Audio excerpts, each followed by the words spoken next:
Bir Rossiyada ishlashan musofirlagan barcha tayyorlanarlarni emshamlar. Inshaalloh hali zo'r bo'lib ketaman inshaalloh. Butun O'zbekiston taniydi. Inshaalloh hali janglarga chiqaman, ko'rsatib qo'yaman, ungacha bitta choy ichib olayin. Bir qorin to'ylar bo'layotganim musofirligim osanman.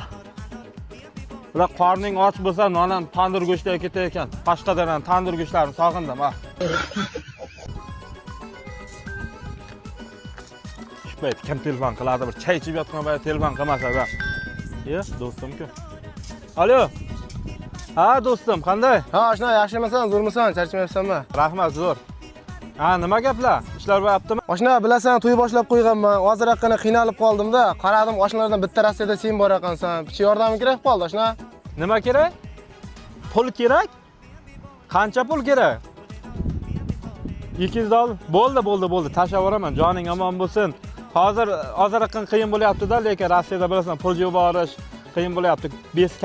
Komissiya ko'p olyapti, ishlash qiyin bo'lyapti, pul tashish qiyin bo'lyapti.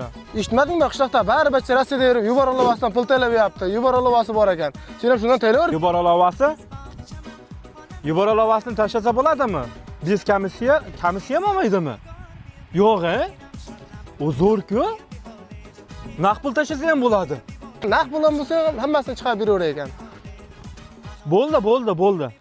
Bo'ldi, tashlayveraman aka, do'stim, joning omon bo'lsa, uylanyapsanmi?